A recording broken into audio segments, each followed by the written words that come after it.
Assalamu alaikum and welcome to the Quran with or against the Bible. In today's program, we'll cover what interfaith dialogue means, why we should get engaged in interfaith dialogue, what forms of interfaith dialogue exist, what are the objectives of interfaith dialogue, and how can you get more engaged in interfaith dialogue. But before we talk about what interfaith dialogue means, let's actually talk about what interfaith dialogue is not about. And this is something that a lot of my Muslim friends have asked me. They've asked me, how many, in your interfaith work, how many people have you converted to Islam? And my answer usually either surprises them or disappoints them, because I don't think I've converted anyone to Islam in my interfaith work. But what I do tell them is that I have most likely changed the perception of Islam because of my engagement, and I also understood their perspective a lot better. So what else is interfaith dialogue not about?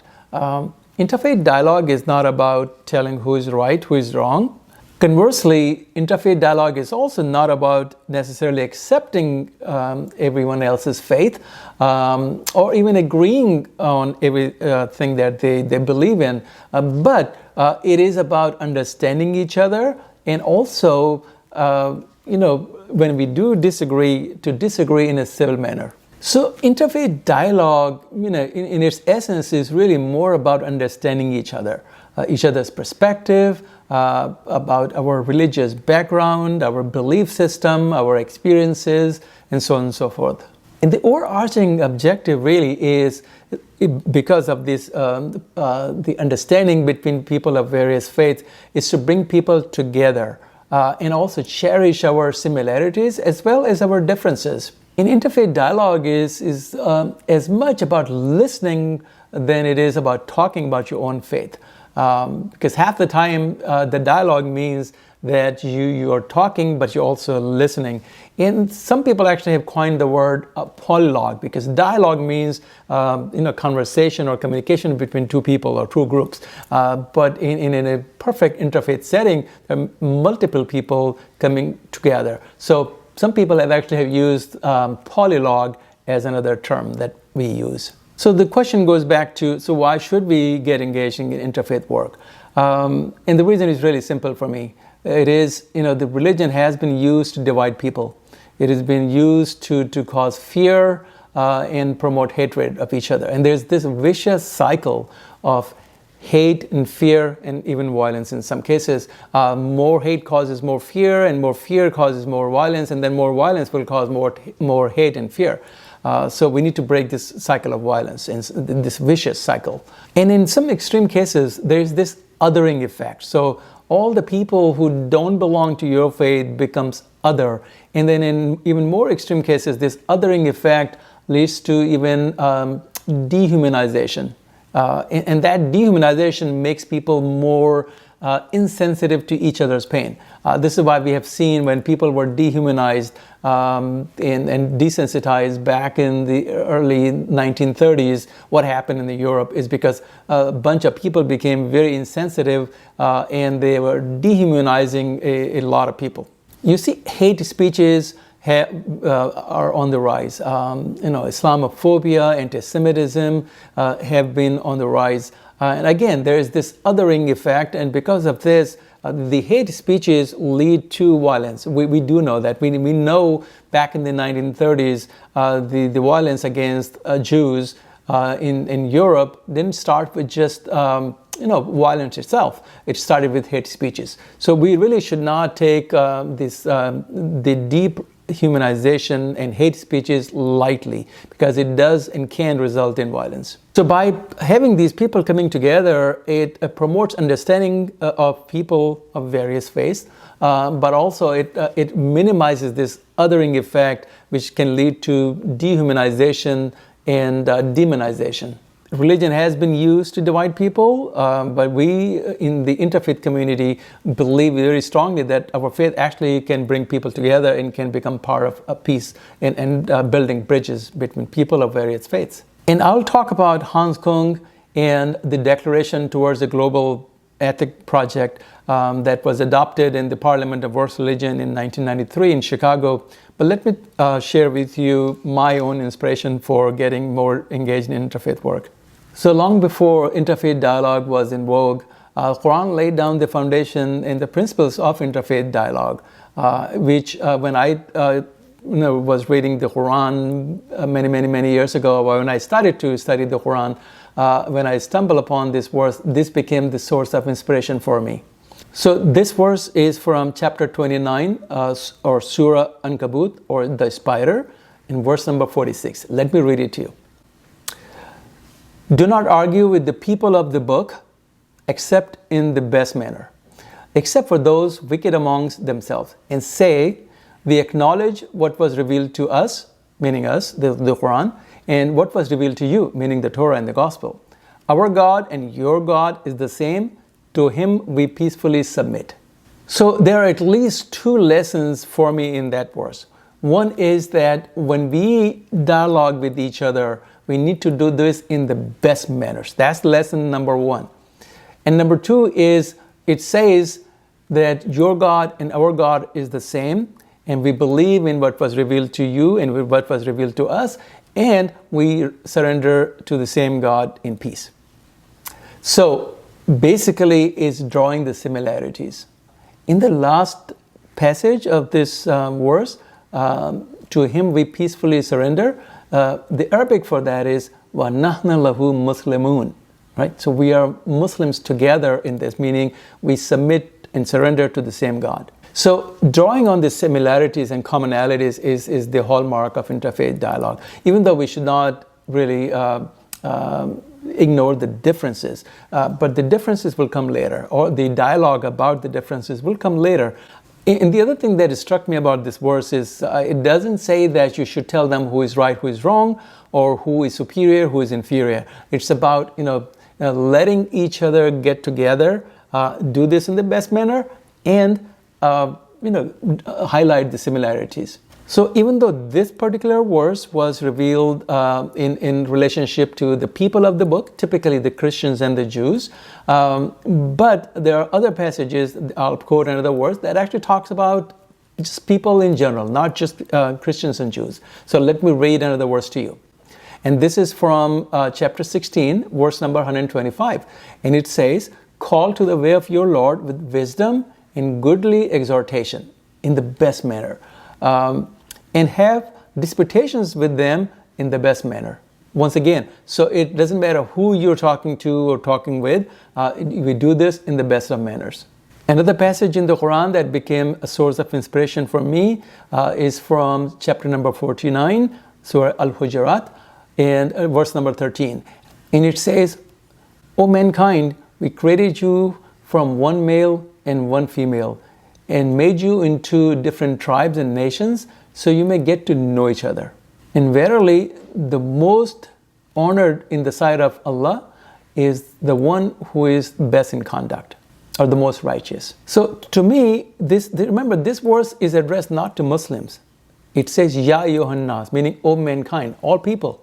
And so it is just a reminder that we are all children from the same parents.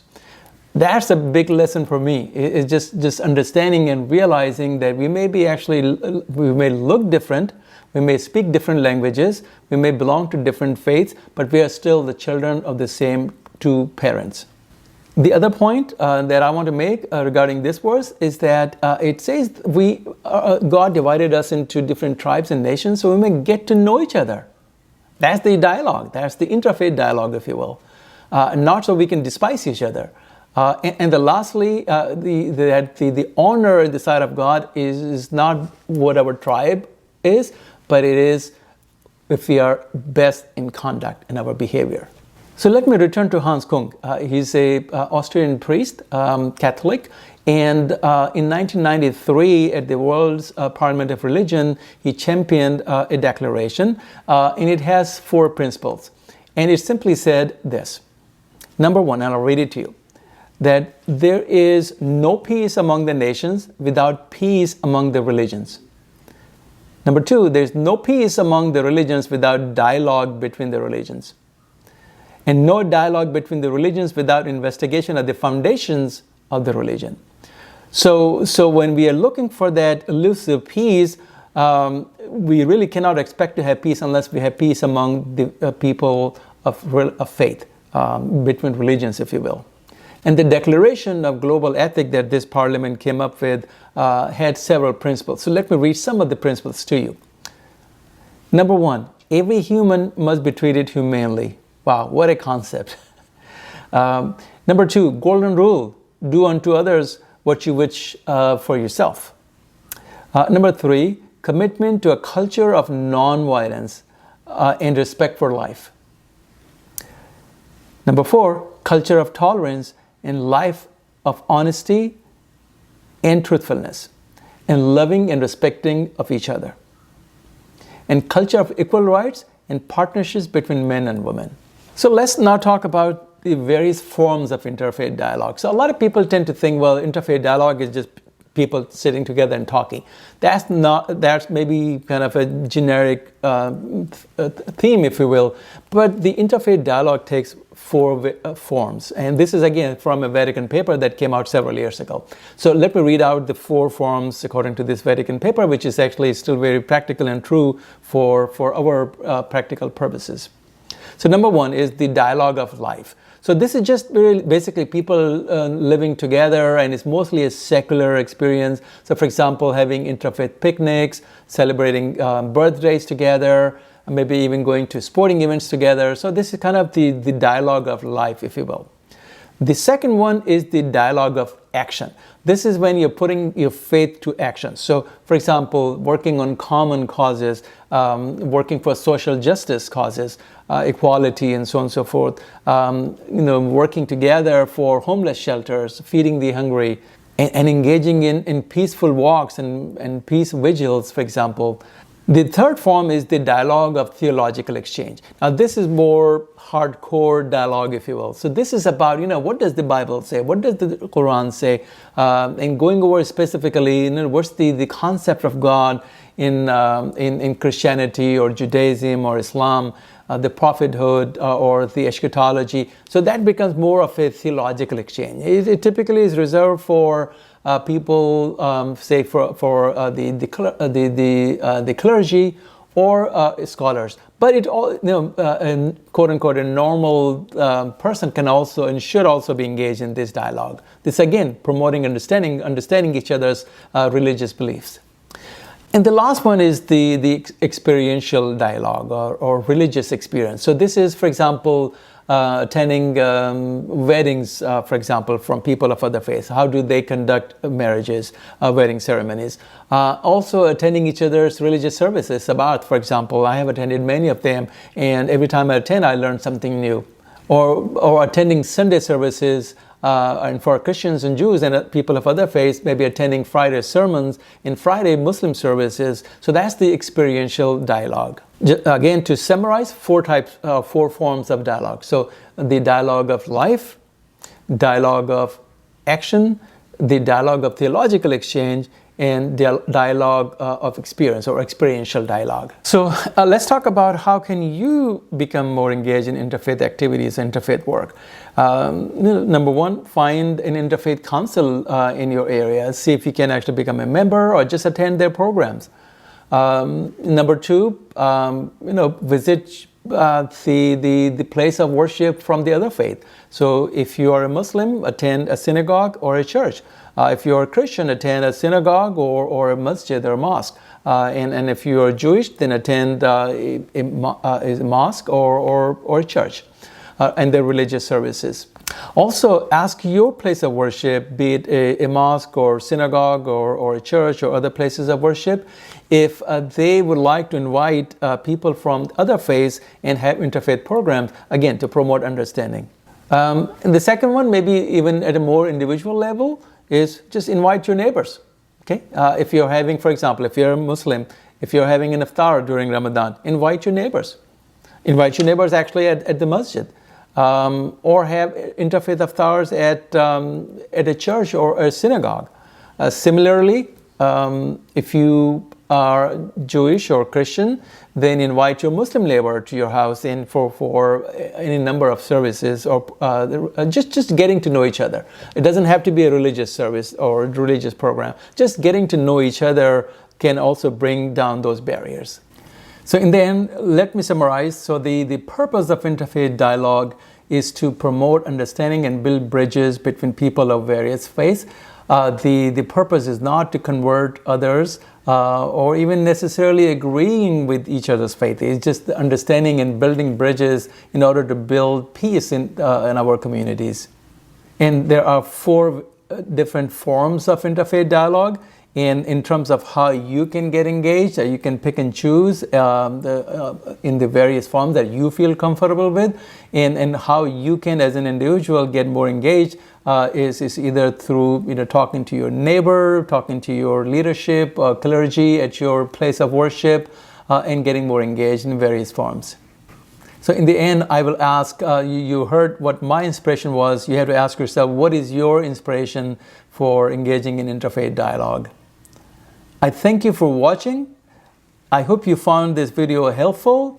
I will talk to you on the next video, and until then, Assalamu alaikum, shalom, and greetings of peace.